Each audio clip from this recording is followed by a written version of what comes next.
सबसे ज़्यादा अनपढ़ लोग बिहार में बसते हैं। हर परिवार में एक नौजवान को सरकारी नौकरी। भटक रहे हैं बिहार के लोग पूरे देश में, कश्मीर से कन्याकुमारी तक। वोट मांगने वो और हमेशा आते हैं बिहार, और कारखाना खोलते हैं सब गुजरात में। अब देखो ना, अपने पार्टनर को ख़त्म कर देते हैं ये, चाहे अकाली दल हो। बीजू जी भी इनडायरेक्टली रिश्ता रखते थे, वो भी उनको भी ख़त्म कर दिया। जब कभी चीन का राष्ट्रपति आए, कि अमेरिकन राष्ट्रपति, के जापान का प्राइम मिनिस्टर, सीधे अहमदाबाद ले आते हैं। कहीं जाने नहीं, दिल्ली ले आओ भाई, तो सब तरफ सोचेगा। योगी जी का जितना भी एजेंडा है वो बिहार बदलने वाला है। जनाब अशरफ अली फातमी हमारे साथ हैं और आरजेडी के कद्दावर नेता रहे हैं। 4 बार दरभंगा से सांसद रहे हैं और लगभग 35 से 40 वर्ष का राजनीतिक करियर है। बिहार चुनाव का रिजल्ट क्या हो सकता है और रिजल्ट ना कहें तो अनुमान क्या हो सकता है, सही शब्द ये रहेगा। वो अगर जानना है तो हमें ऐसे अनुभवी लोगों से मिलना होगा और बात करनी होगी। सर, मेरा सवाल ये है कि आप 40 साल से बिहार की राजनीति को देख रहे हैं। पिछले 40 साल में आरजेडी और इस बार आरजेडी जो गठबंधन के साथ है, महागठबंधन के साथ है, क्या ये कुछ परिणामों में परिवर्तन लाने वाली? ये देखिए, एक तो आपका बहुत बहुत स्वागत। आपका आपका शुक्रिया कि आपने मौका दिया। देखिए, ये इलेक्शन बहुत अलग है। 25 साल नीतीश जी की हुकूमत रही, एनडीए की हुकूमत रही, उससे लोग परेशान दिखते हैं। और 11 साल से ऊपर अब मोदी जी को भी हो गया। लोग कहते हैं कि उन लोगों का मानना है एनडीए का कि हमारी डबल इंजन की सरकार है। सच्चाई है कि ये दोनों इंजन फेल हो चुका है। तो गाड़ी चलेगी कैसे? गाड़ी तो अब नई इंजन, नया लीडर ही से चल पाएगा। तो मेरा अनुभव ये कहता है कि अ, निश्चित रूप से बिहार के लोग बदलाव के मूड में हैं। वो नज़र यूं आता है कि जब आप पब्लिक में जाएं, जैसे मैं लोकसभा में घूम रहा था, सेम यही कंस्टिट्यूएंसी है, यही लोग हैं। उस वक्त ये गर्मी नज़र नहीं आती थी, लेकिन अब खुद ब खुद लोग निकल के आते हैं, बोलते हैं हम बदलाव चाहते हैं। अब बदलाव में सबसे बड़ा योगदान जो दे रहा वो यूथ है। यूथ बहुत परेशान है। नौजवान भटक रहा है।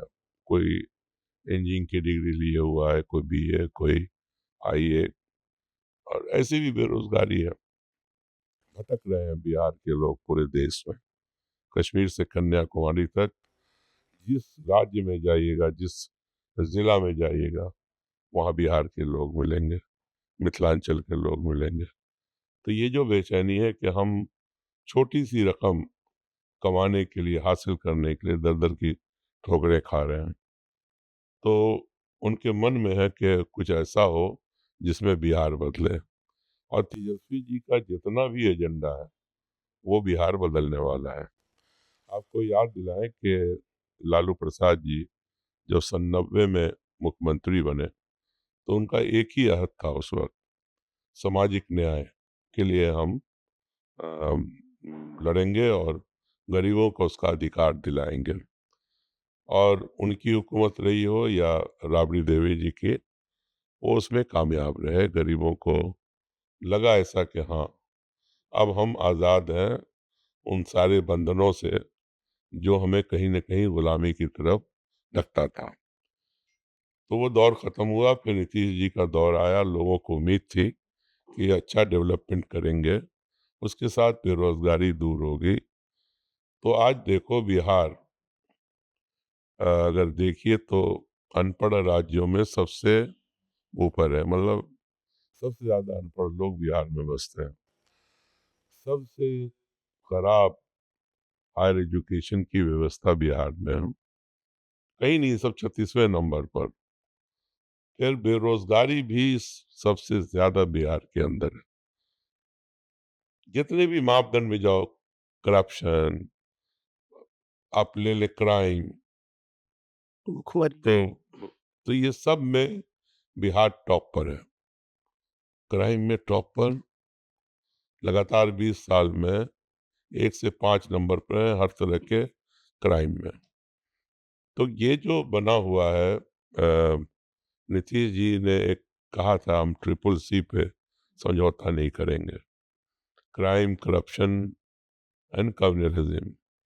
तो अब तो धकिया करके इनको भारतीय जनता पार्टी जो आइडेंटिफाई होती है इस डेफिनेशन के लिए, ये इनको धकिया करके वो अपना मुख्यमंत्री बनाना चाहता है।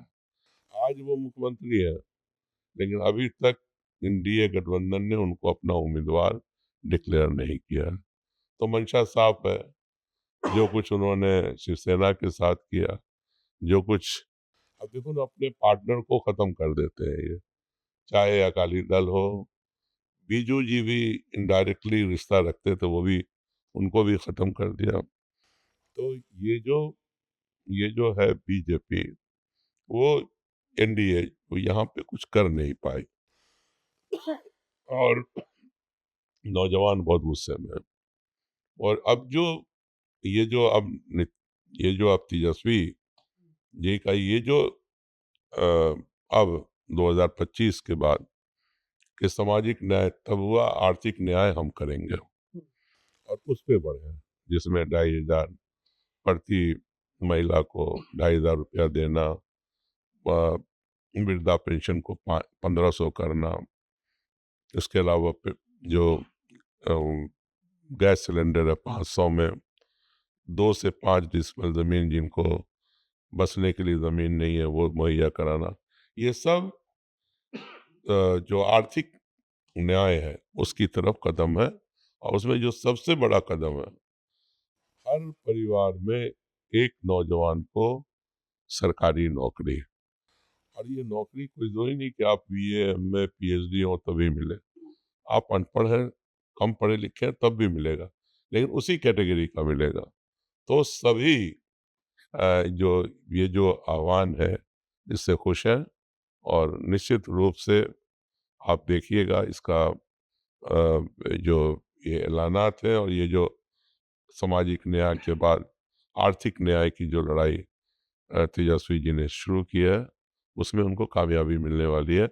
इसलिए कि जब मैं घूम रहा हूँ, कोई एक जगह नहीं घूमा हूँ, मैं कई असेंबली सेगमेंट में घूमता रहा हूँ इस बीच में। बड़ी मतलब लोगों में यह है कि बदलो इस सरकार को, बहुत हो गया 20 साल, इस थकी हुई सरकार को हटाओ। ना नीतीश ही कुछ कर पा रहे हैं, ना मोदी जी ने क्या कर रहे हैं देख रहे हैं आप। वोट मांगने वो और अमित शाह आते हैं बिहार और कारखाना खोलते हैं सब गुजरात में, सारा कारोबार वहाँ ले जाते हैं। जब कभी चीन का राष्ट्रपति आए, कि अमेरिकन राष्ट्रपति, के जापान का प्राइम मिनिस्टर, सीधे अहमदाबाद ले आते हैं, कहीं जाने नहीं, दिल्ली ले आओ भाई, तो सब तरफ सोचेगा आदमी। तो ये फेल हो गए, और सिवाय चंद नारों के हिंदू मुसलमान, कब्रिस्तान, ईदगाह, मंदिर, मस्जिद, यही सब है इनके पास। सर कोई नंबर देना चाहेंगे कि आरजेडी इस बार कितने नंबर तक पहुंचने वाली? देखिए, सरकार में आ रही है ऐसा आवाज हो रहा है, और देखिए वो बहुत अर्ली आप इसको प्रिडिक्ट नहीं कर सकते कि 170 आएगा, 80 आएगा। तो सरकार जब बनती है, जब आवाम का मूड होता है, तो वो बहुत पॉजिटिव होता है।